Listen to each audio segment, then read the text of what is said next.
We want kids that can actually go out and do stuff. The teachers up there, why is that a problem? And so we want makers, not memorizers, creators, not consumers. Provide an uncommon experience for your students and they will reward you with an uncommon effort and attitude. And so that's one of the key components of Teach Like a Pirate is the line, don't just teach a lesson, create an experience. Those are brutal, gut check questions. What happens when teachers honestly answer those questions? It is way more cool to not try than to fail. Why am I going to be successful in your class, even though I've never been successful before? His department chair told him success could not be taught.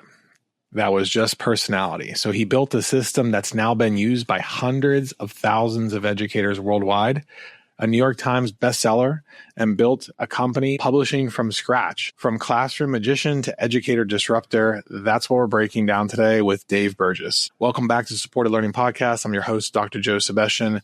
Families often ask me how to navigate the maze of college admissions and prep without wasting thousands of dollars and tons of time. The answer usually involves finding the people who have figured it out, the rules of the game, and crack the code that the schools aren't telling you. But today, we're going to actually go one level deeper. We're talking about what makes a classroom actually work, what great teaching looks like under the hood, and how a system for engagement can change everything. And yes, that is including our high achiever students out there too. So I'm thrilled to welcome Dave Burgess here today. Welcome, Dave, again. How are you, sir? Hey, Joe. Yeah, thanks so much for having me on the show. I'm glad to be here. Absolutely. And you are the best-selling author and known in the education world of Teach Like a Pirate. And you're a veteran educator, spent 17 years in the trenches teaching high school's history in San Diego. But more importantly, you built a system for student engagement and has sparked a global education revolution. Dave, again, welcome to the show. What is Teach Like a Pirate? Let's just get right into it. Where does that come from? Yeah, exactly. So what I always tell people is it has nothing to do with wanting teachers to attack and rob ships at sea, right? It's got nothing. It's not the dictionary definition. And it's about embracing the spirit of a pirate. So to me, the spirit of a pirate is someone who is unconventional, someone who's willing to reject the status quo, someone who's willing to sail into uncharted waters with no guarantee of success, a risk taker, a rebel, a maverick in the classroom. So it's about embracing that spirit of being a pirate. In addition to that, pirates are known for having hooks. And this is all about how you can hook students and draw them almost like magically or magnetically into what you're doing in your rooms. And then it also serves as an acronym. So the PIRATE of the word pirate actually it serves as an acronym for the first third of the book. It's structured like that. Amazing. Okay. So, but something even more near and dear to my heart than piracy is social studies. You started off very similar backgrounds. You were a history teacher in West Hills High School in San Diego. What was that like when you started? So when I first came to West Hills, I always tell people my gateway drug into teaching was as a basketball coach. I got hired at West Hills High School as a basketball coach before I even had a teaching credential. I loved working with the kids so much that I decided I wanted to do it all day. And so I went to night school and got a teaching credential and came back and got a job in the social studies department. And that department chair that you mentioned was at the time the head basketball coach. He was also the chair of the social studies department and got hired by him to teach social studies. And I will say one thing about that time when he told me about, I think this, your success is kind of personality. He was challenging me. He wasn't thinking that you couldn't teach success. He was just kind of challenging me like, hey, do you think you could do this? Because I don't know, maybe it's just your personality. And so I definitely took it as a challenge, not something that he actually believed. And I read you were also a professional magician and you brought that. Yeah. So that's a part of my background as well. How does that help you be a better educator? So I think it's given me a keen sense of kind of showmanship and some of the drama behind good teaching and educating and drawing engagement and attention. Like if you think of, for example, a street magician, or sometimes referred to as a busker, is they're busking and they go out and they perform on the street.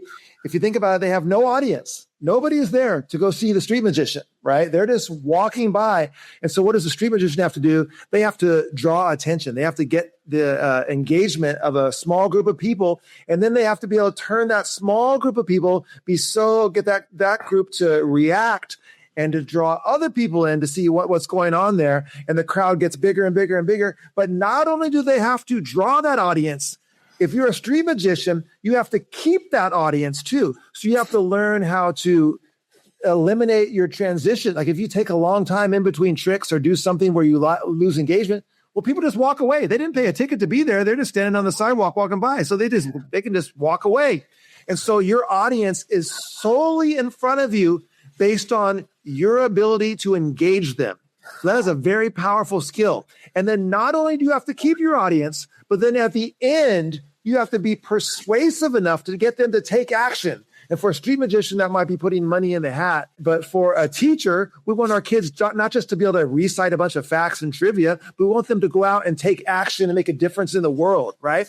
And so if you think about all the things that you have to do as a street magician, you have to be able to attract a crowd. You have to be able to keep a crowd. You have to be able to then get people to be persuasive enough to take action. All these kind of skills are the same kind of skills that make an effective educator as well. And so working out on the streets is like the front line. I mean, that's like, it doesn't get any tougher than that.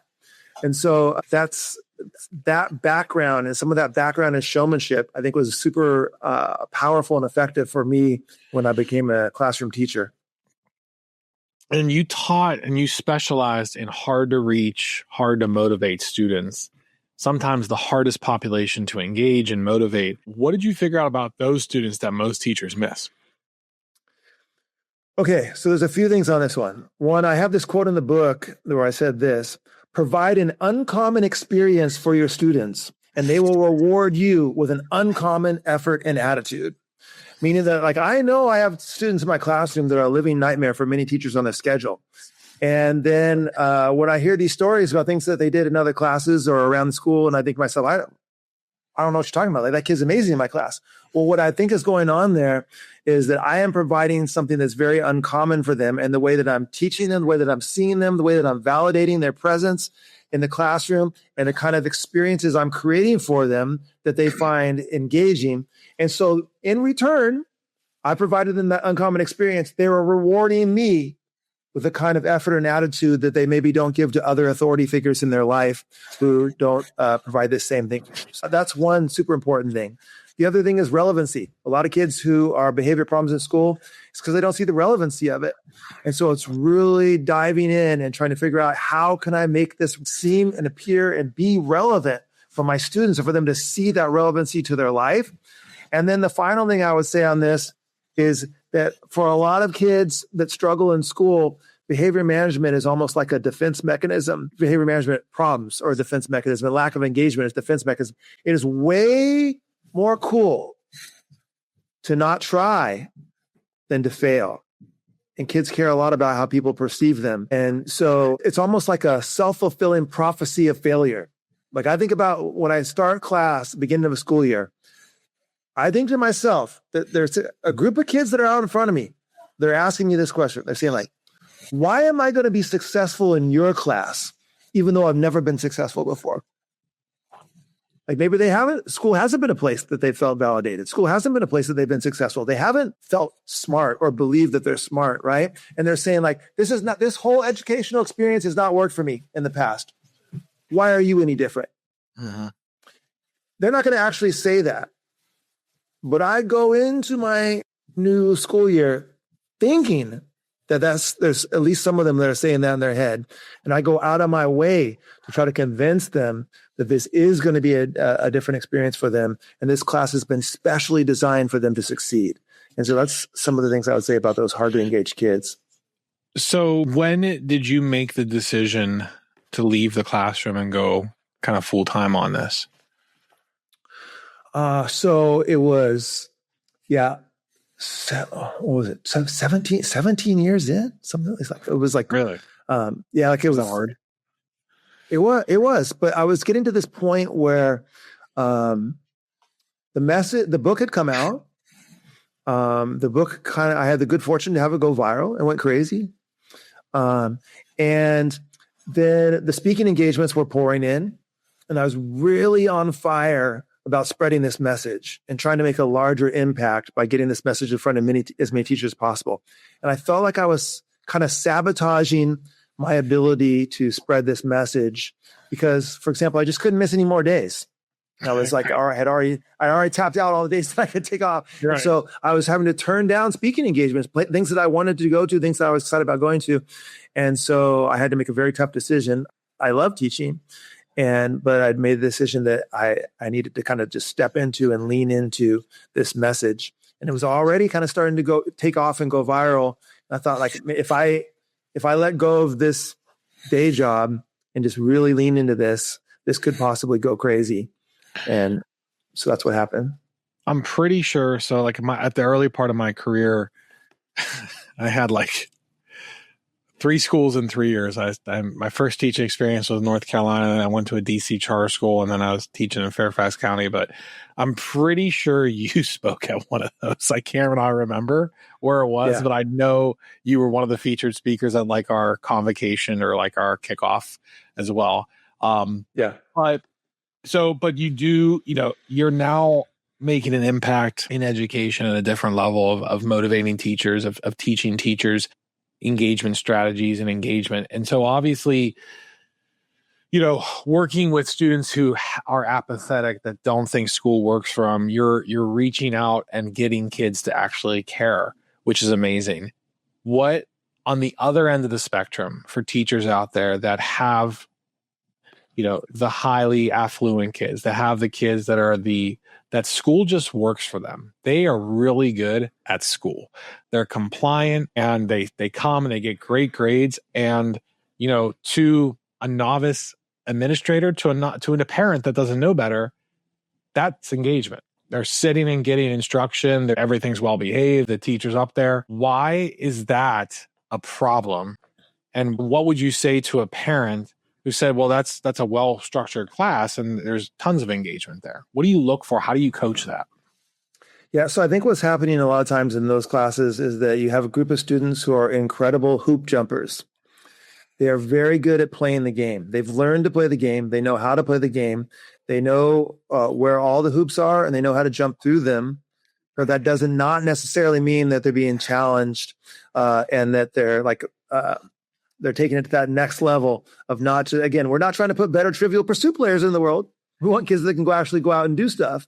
And so are they creating? Are they collaborating? Are they speaking? Are they designing things? Are they making?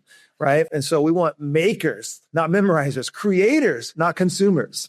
And so I think that some of those top classes, the kids are so compliant and so willing to give the answer that they know is what the teacher wants. And they're so good at that they actually are sliding by in some of the same ways that the kids that maybe aren't in those classes are sliding by on the other end of the spectrum.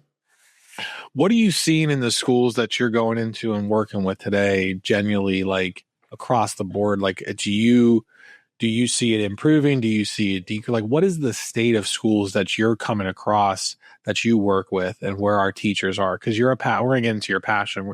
You're a passionate guy. Just like, what are you seeing from the outside? Yeah, I see a lot of overwhelm from educators. A lot of teachers who feel like their plates are full and more gets piled on and nothing never gets taken off the plate. And there's a new initiative every year. They get kind of this initiative fatigue. They get initiative weary, right? Like, it's like this year, here's the thing that's going to change education. And then they go, well, what about that thing that we were talking about at the beginning of last year? Like, whatever happened to that thing? Or the 5 years before that, or the 5 years before that. And I can remember sitting in some of those meetings where new teachers are sitting around and they're like all concerned about something that's happening. And like an experienced teacher will be like, don't worry, you won't even hear about this by March. You're not even going to hear about this when it comes to March.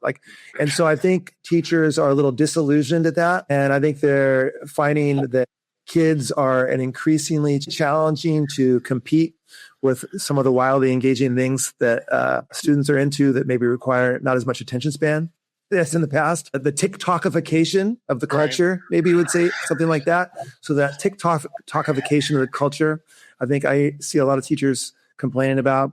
And and for sure, those are tough battles and things to be concerned about. So you said something that's like really, really brave for someone in your position to do, that teachers are not passionate about everything they teach. Unpack that for us. Yeah. And so this is the deep, dark secret of teaching is the way I position it. We know that we're supposed to be passionate about everyone says that passion is so important, right? We know it's supposed to be that. But, and with apologies to Sir Mix-a-Lot, this is a big but. We are not passionate about everything that we teach. And so I think it is unrealistic to expect that educators, if you go down, list all of their content standards, all the different things that are a part of their curriculum, that they're going to be passionate about all of that. But yet we can agree that passion is important. So where can you find that passion even on days where it's not in your curriculum? And that's why in the P part of the PIRATE acronym, passion part, I broke passion into 3 categories. Category 1 is your content, your curriculum, your grade level curriculum. That's just the first category though. So we can agree that's important. When it's not there, you can find it in categories 2 and 3. Category 2 is the most important category of all. Category 2 is the life-changing category. So within your profession, but not specific to your subject, what are you passionate about? And so if you think about it, for a lot of people, that's the reason they got into teaching to begin with. Right. So what is it about this? Like, it's about embracing the mightier purpose of being an educator and seeing your role as a life changer for students. And so those are the areas of passion that you can always tap into, even when it's not found in the curriculum. And then the third layer of passion is your personal passions. What is it completely outside of the profession that you're passionate about? And how can you layer some of those things into the way that you teach?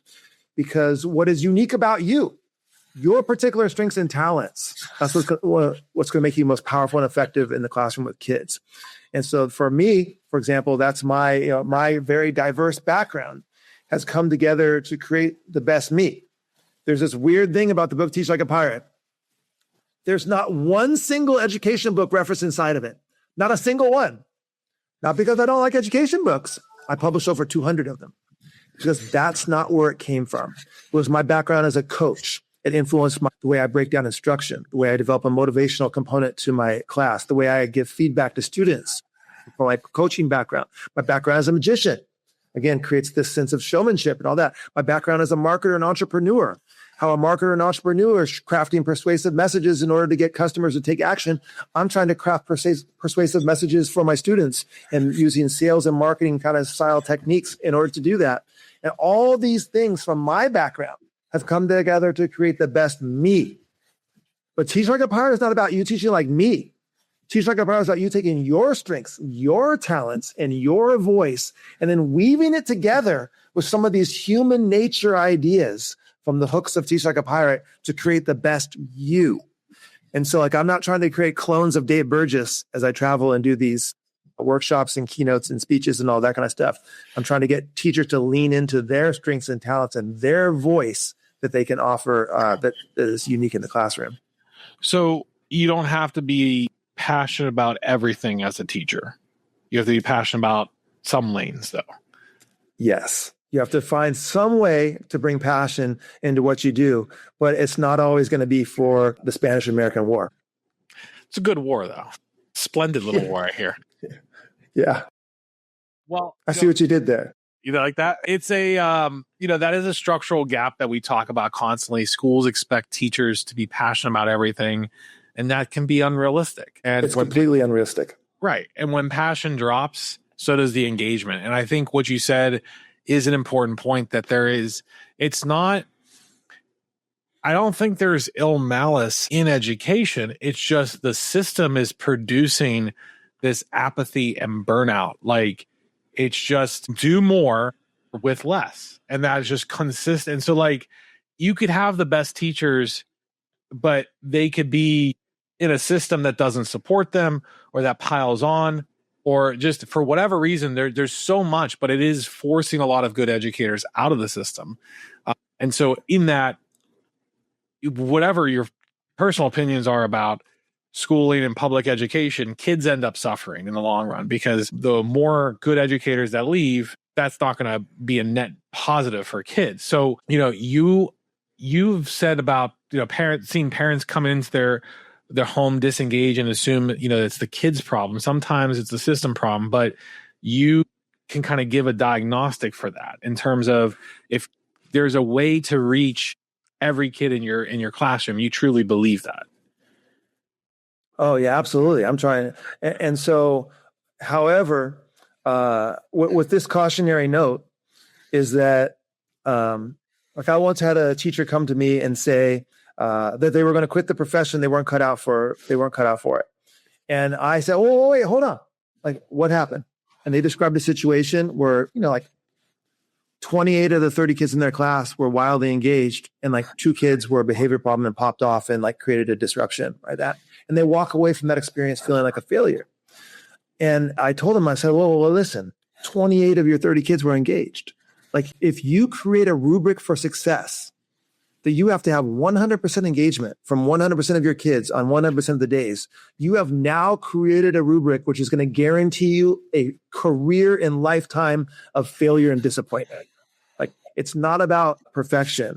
It's about all these ideas and these strategies are going to give you better engagement. They're going to give you a better opportunity to connect and build relationships with kids and to get them to be interested and care about school. Teaching is messy, and there's going to be stuff that happens in the classroom. Even to my last year in the classroom, when the book was exploding and taking off, and I was traveling around the world speaking on this message, I had behavior management issues in my class. I had disengaged kids on certain days. Like, it's not about some nirvana level of perfection. It's about trying to get better. Well, I think that's an important point too, because I think there's a part of unrealistic expectations that teachers have of like, oh, like these kids are out of control. What do you mean of these kids? Like, oh, well, like I saw bad behavior by 2 kids in the hallway, therefore the school is out of control. Or it's never as bad as it seems. It's also not always as good as it seems either. There's always room for improvement, but it's kind of like catastrophizing it and really losing sense of the purpose. And I do think it comes down to structurally, like we don't do enough in terms of measuring those things. Like if we're just up there giving a lecture with no quantifiable means of seeing did learning take place, and then some behavior happens and you didn't get to finish your speech or whatever, like then it kind of go like, oh, it was terrible. Like, or the kids are so bad or whatever behave. And it's like, well, you talked for 90 minutes. Like, do you want to know why kids weren't engaged in that? Right. So you asked 2 questions that I think should be tattooed on every teacher's wall. If your students didn't have to be there, would you be teaching to an empty room? And do you have any lessons you could sell tickets for? Those are brutal, like gut check questions. What happens when teachers honestly answer those questions? Well, I think hopefully it results in some self-reflection and a raising of the bar of what we're trying to do. We're not trying to just create lessons that are so engaging that they eliminate the behavior management issues. We want to create lessons that have kids knocking down the walls to get in, right? We want to create schools where kids are running to get into class rather than running to get out.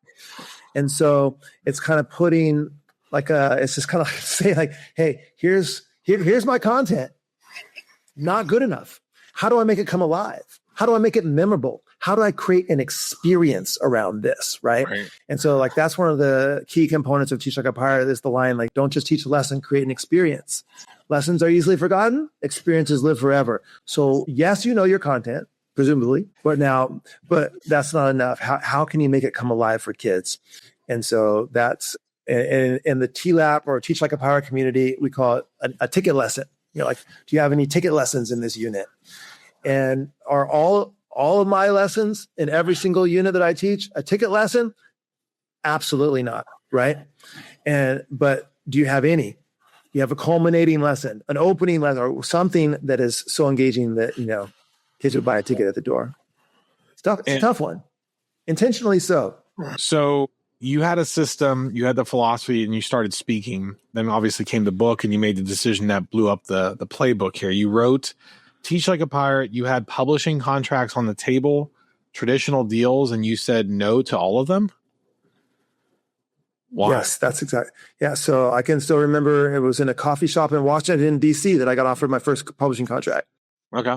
They came to see me speak, met me in the coffee shop afterwards. They offered me a publishing contract. Went straight up into my hotel room, Googled publishing contracts, because when I read it, I thought they were trying to cheat me. Okay. And then when I Googled publishing contracts, I came to find out they weren't trying to cheat me at all. That's exactly what they look like. And to me, the only thing missing was a ski mask and a gun. And so I couldn't believe that people signed these things. You looked at the royalty structure. The loss of creative control, loss of intellectual property rights, the royalty structures were horrible. Like, I'm going to write this book. It's my intellectual property. I'm going to travel around and speak about it. I'm going to build a social media platform. And you make how much money? And I make how much? It just didn't make any sense to me at all. And they wanted to like do things to my book, which I didn't want to have done, and I could give you all kinds of examples of different things that publishers told me about the book. But so I did a ton of research, realized the publishing industry at that point and this point, even more so, it's based on an outdated model. And whenever you see something that's based on an outdated model, that means it's ripe for disruption. Like that's how some people feel about education right now. It's ripe for disruption because it's based on an outdated model. Well, the publishing industry is absolutely based on an outdated model. And so it needed to be disrupted. And so that's what happened with Dave Burgess Consulting. So you self-published then? The first, I guess you would call the first one self-published. Yeah, because I started the company in order to put that book out. And then when it took off, other people started to come to me and say like, we don't understand how you're doing this. Like you don't have a big company. Like how come I see this pirate thing everywhere? What's happening? I would tell them everything I had done, but there was still stuff that was holding people back. So finally we decided like, hey, you know what? We know how to do this. We did it with Teach Like a Pirate. Let's do it with their messages too. And so we started to sign them. And then some of those books started to take off. And then the whole thing flipped for us. And now it's still a home-based business. I still read it right here from the house. And but published over 200 education books. And many of those have taken off, like The Innovator's Mindset by George Couros and Kids Deserve It, Adam Welcome and Todd Neslony. I published The Wild Card by Hope and Wade King, all the Matt Miller books from all the way back from Ditch That Textbook all the way up to the current one, AI Literacy in Any Class. And Ron Clark, Be 1% Better. Kim Bearden, co-founder of the Ron Clark Academy, published 3 books by her. Yeah, so it's over 200 titles strong now. Yeah, I mean, it's very similar to how we started supported tutoring, because the traditional tutoring model is broken. You're literally incentivizing more hours for dependency, and you're just incentivizing lectures. Like I can tell you, I've been on thousands of sales calls now with prospective parents, and it's just like, how much time, I'm like, and then for test prep, I'm like, it's a process. It's not a time dependent thing. Like I gotten a kid ready in 8 days, right? So it's not, it's really, it's like we're having an outcome. And I think it's just in general, I mean, you're obviously an entrepreneur too. And so I saw a really good entrepreneurial coach kind of break it down of where we value time and money. He's like, so if I said it's 20 hours, you have no problem paying me this. But if I said I could do it in 1 hour, all of a sudden you have a problem because you're time-based and not outcome-based, right? So now you're changing the model with that. So I assume probably a better deal for educators to publish with you than the traditional model, right? The royalty structures aren't anywhere even close. Right. And I mean, the outdated model of publishing, there's several things that were outdated, but I'll just give you one example. It used to be that you had to have a big house publisher in order to get your book on the shelf at the bookstore, where everybody bought books. Well, that's not where people buy books anymore. Right. The vast majority of books are bought places like Amazon, and anybody can be on Amazon. So they don't have that same gatekeeping leverage that they used to have. But if you look at their contracts are still the same as if they are that gatekeeper that everybody needs. And it's just not the truth. And then there's other disruptions that happen, like print on demand publishing made it so you don't have to print out thousands and thousands of books and have warehouses of books and all that kind of stuff. There's all sorts of different things that were happening in the industry, but the big house publishers weren't reacting to it, and they're also not very fast. You sign with them and the book comes out in 18 months or something like that. And like, try to put out an AI book right now that's not going to hit the market for 18 months. Like, good luck to you, right? No, like you got to be able to move these products and turn them around fast and get them in the hands, or they'll be obsolete. So that's one of the things. Like that's one of the things with like David and Goliath, Malcolm Gladwell's book, where he talks about sometimes the fact that you are small is your advantage because it makes you your ability to adapt and to move and be more at your agility to be an advantage for you, as opposed to some big giant system that has to change, right? Like I make every decision for Dave Burgess Consulting. So if I want to change course, I'll change course tomorrow. Right. I don't have to go through a board or anything like that in order to change it.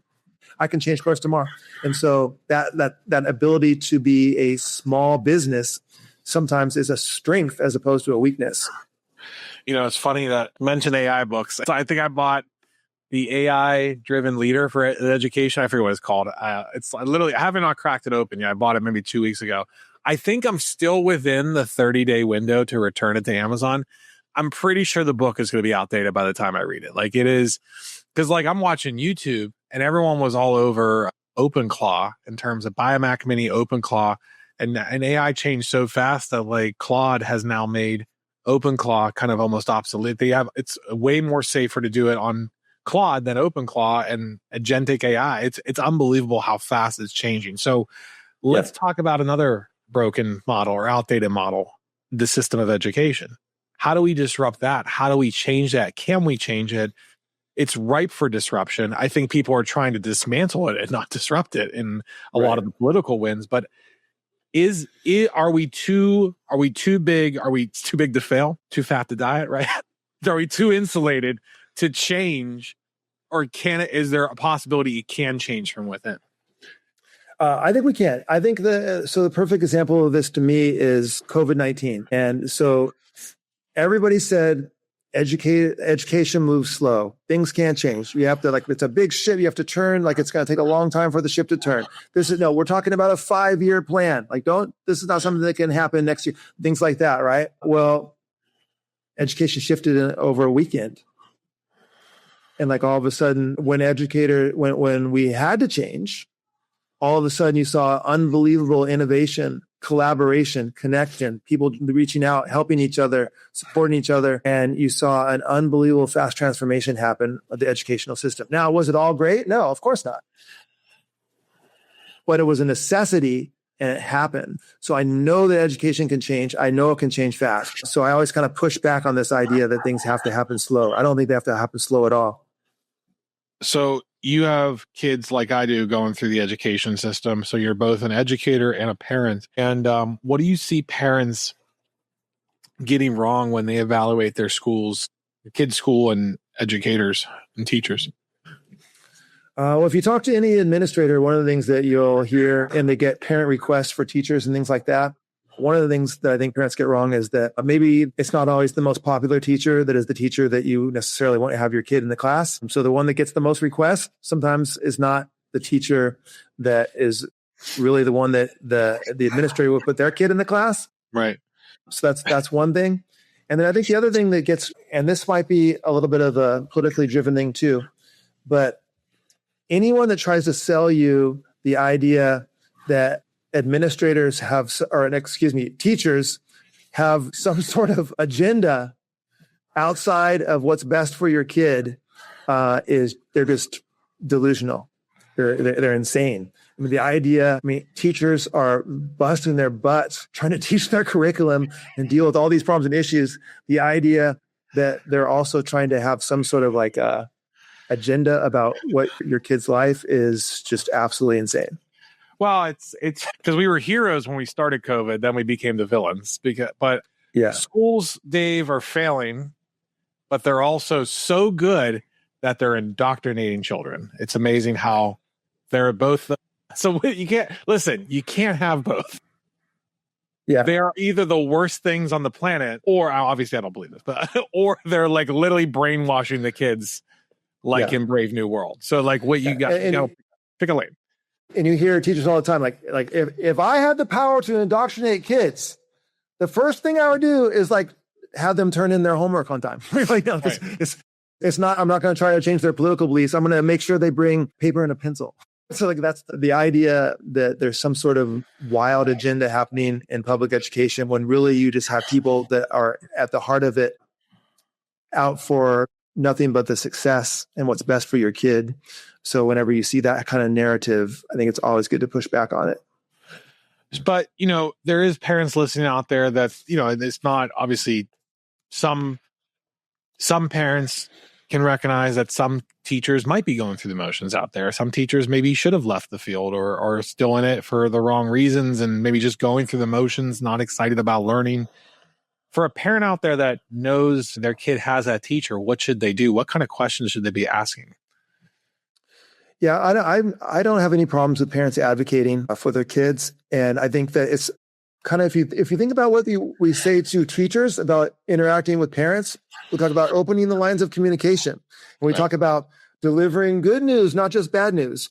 And like, don't let the first time you contact that parent be when you have a problem with their child to connect with them about. Like, connect with them about the good stuff first. And like all those kind of that advice that we give to teachers, I would give to parents too, where I would say, open the line of communications. Don't let the first time you talk to that teacher be when you have a problem with something that happened in class. Talk to the teacher about the good stuff that happens and the thing that the assignment that did get the kid excited about learning, and like be willing to be a part of the school community.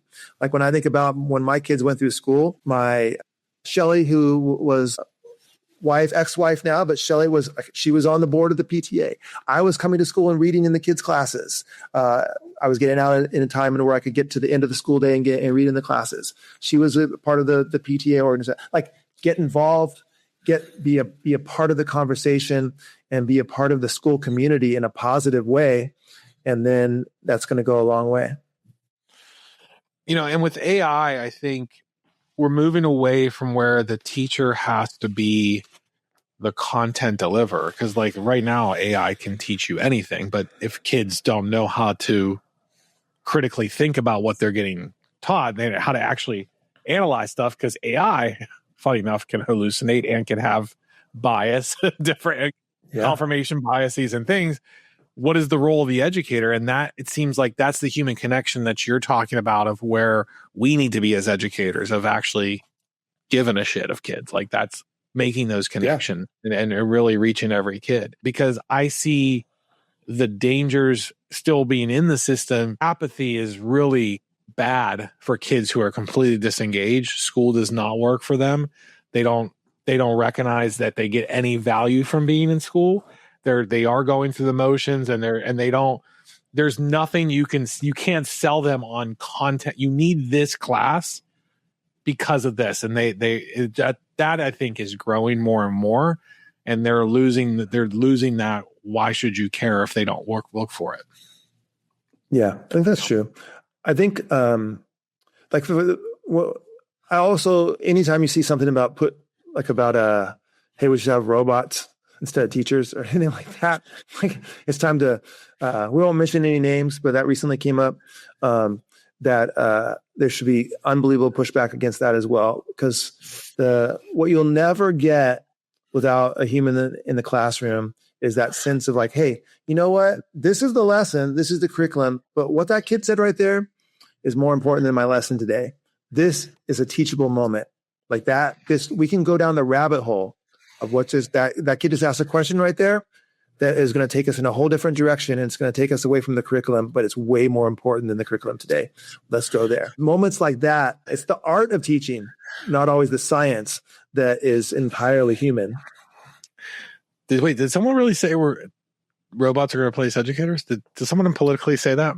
Was that? Yeah, it was the wife of somebody. The White House with the robot walking her down? Yeah. Okay. Well, interesting. It's going to be, it's funny because I watched a podcast with Andrew Yang on it, and he was like, I think teaching is going to be the last field that AI replace. Like, there's just not, like, when a robot's not going to, the robot's not going to behaviorally manage a classroom. It's just not. Anyone who's been in a classroom for any amount of time understands that the human element in teaching and that relationship building and that rapport building is the key component to what happens there. And it's not that we can't use AI. Yeah. Becky Keene wrote a book for me called AI Optimism. I'm an AI optimist. And Matt Miller, I love Matt's thoughts on AI as well. Right. And I've done a couple of books with Matt on AI. So I'm pro AI, but the idea that AI is replacing teachers is a fantasy. No, I think it can take the initiative, overreach, and we can actually reach kids better with AI, with more precision diagnostics, with more personalized learning opportunities. You can close gaps a lot faster with AI because there's better ways to reach it, but you still need that human connection as well. So Absolutely. I like that. All right. Well, let's shift gears here as we kind of come to a close to lightning round, if you're open to that. Let's go. You don't need to explain your answers. If you want to, you can, but it's lightning round. Okay. So one book besides your own that changed how you think about education. Purple Cow by Seth Godin. It's a marketing book. I'll sum it up in a couple sentences. Basically, it said, like, in today's world, there's so much competition and noise in the marketplace. You can't be good anymore. You have to be remarkable. Like, if you have a product or a service and it's good, there's 30 other products on the shelf next to you that are good. You have to be remarkable. Same thing is true of education. We can't our kids are hit with so much noise. There's so much competition for their engagement in the world today. We can't be good anymore. We have to be remarkable. If you can go back and tell first-year teacher Dave one thing, what would it be? All of this messiness and chaos and banter that's happening in your classroom is going to eventually, might seem problematic now, but eventually is going to become part of your trademark and your secret weapon and how to design engaging classes. And so lean into it. What's the worst advice you hear people giving educators right now? Okay. So this is going to be a controversial one. I apologize. So I see a lot of people say that two things are just absolutely horrible and bad, and you're just an outdated teacher if you do them. Worksheets and lecture. Those are the two things that people talk about. And in my mind, what people are saying is they're saying that bad lecture is bad. Boring lecture is bad. Disengaging lecture is bad. But there's still a place for a powerful teacher to stand in front of a class and deliver a message which is influential and mesmerizing and draws kids in. It can be engaging. And the same thing is true of worksheets. Just because something is printed on paper doesn't make it bad. And so just because we have all this technology at our disposal, the idea that anything that comes on an 8.5 11 by 8.5 11 sheet of paper is bad and outdated, I think is ridiculous. Bad worksheets are bad. Busy worksheets are bad. Boring worksheets are bad. Disengaging worksheets are bad. But I do not reject things just because they're on paper. One tool or resource you can't live without. Whew, that's a tough one.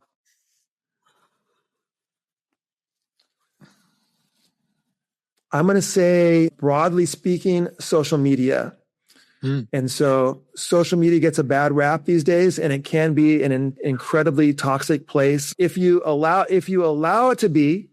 But if you can curate your feed and if you can use it as a source of connecting with like-minded people, it can be an unbelievable community building place where maybe educators who don't have the kind of people on their campus that are supportive and like-minded of the kind of innovative and creative strategies they want to use. If you can't find it on your campus, you can't find it in your system, keep seeking, go further and further out and find people and build community with people.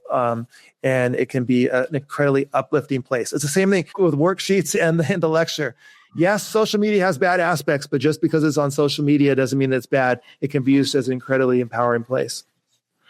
How about the most overrated thing in education right now? Done for you lessons and curriculum on various newly founded AI platforms. Okay. One sentence you wish every parent of an 8th grader would hear. Your student is valued, seen, and as a full and complete human, irregardless of their grade point average or their test scores. And we are going to be on the same team with you to try to help them reach their full potential. What's one question you wished I asked you, but I didn't? How does it feel to be inducted into the International Pirate Hall of Fame? You're inducted into the International Pirate Hall of Fame. I'm a 2023 inductee into the International Pirate Hall of Fame. Like, okay, first off, I didn't know there was a Hall of Fame. First off, so who's in there? Is like Blackbeard in there? That's a great question. So first of all, when I got nominated, I also did not know there was an International Pirate Hall of Fame, but it turned out there is, and so I got in. So who's in there? Blackbeard is in there. Okay. So real pirates are in the International Pirate Hall of Fame, but also Johnny Depp is in the International Pirate Hall of Fame. Should be. Robert Louis Stevenson is in there for writing Treasure Island. Mm-hmm. I'm in there for the whole like pirate connect, the Teach Like a Pirate, the whole line of pirate books and all that, and the branding around that. And then there's also people that like sing pirate shanties and pirate reenactors and people that famous like pirate tour boats and like anyone who's involved in pirate culture is a possibility. And so, I'm honored to be in the International Pirate Hall of Fame. Well, congratulations! Thank you. I'm glad you did not have to murder, pillage, or otherwise do any other pirate activities to get. That's exactly right. Yeah. Yeah. I got in the easy way. Yeah, absolutely. Any Pittsburgh Pirates in there? Probably not. I don't think so. That's a good question, but I don't think there's any Pittsburgh Pirates in there. Yeah. Well, no. Maybe like Stargell should be in there. Roberto Clemente. I mean, he did die try to like bring his supplies to Nicaragua. Really, Stargell, Roberto Clemente, like those would be good pirates. Wasn't Dave Parker? Dave Parker, yeah, but he controversial past, but he was a great. I got his autograph. The biggest miss from Pittsburgh is we have 3 rivers and we have boats that bring fans from one side of the river to the other, and none of them are pirate ships. It's like that is a miss. Biggest marketing miss in the history of entrepreneurship. I'm like, how could that be the case when you're the Pittsburgh Pirates? And we have water. Like Tampa Bay has a boat that fires off every time they score a touchdown. Why do we not have a pirate ship? I don't understand it. I'm like, I grew up watching, it was like this movie. I don't know if it was a made-for-TV movie. It was Treasure Island. It was literally about them blowing up the Dunes Hotel and like the characters of like Long John Silver, and they came back to life, and they like it was. I just distinctly remember the pirate ship reenactments in front of Las Vegas Hotel Treasure Island. Yeah, it's like, why are we not doing that? It's just it's so good. Piracy, it is a fascinating culture when you start getting into it. Did you get into Black Sails at all? Black Sails was a Showtime series. No, you know what? I'm embarrassed. I'm embarrassed to say that I didn't. The most embarrassing part of me being in the International Pirate Hall of Fame and making my whole entrepreneurial career as a pirate is that I get seasick. Really? It's like the worst pirate ever. I can't go on a boat. I'm a land pirate. I gotcha. Well, Dave, this has been incredible. I really appreciate your time. For people who want to go deeper with you, learn more about the book, the podcast, DBC University, all of it, where should they go? Okay, so you can find me on Instagram at DBC_INC. You can find me on X at Burgess Dave. My name just flipped around to Burgess Dave. I have a podcast called The Dave Burgess Show on all your platforms, and DaveBurgessConsulting.com and DaveBurgess.com. You can find all of our books and all the information about booking me to speak and all that kind of stuff like that. And before we wrap, what's one thing you want every parent and educator listening to remember from this conversation? Provide an uncommon experience for your students, and they will reward you with an uncommon effort and attitude. Awesome. Dave, thank you again for being here. And to everyone listening, if you got value from this, make sure to subscribe and share this with someone who needs to hear it. We'll see you next time. Thanks, Dave. Thank you.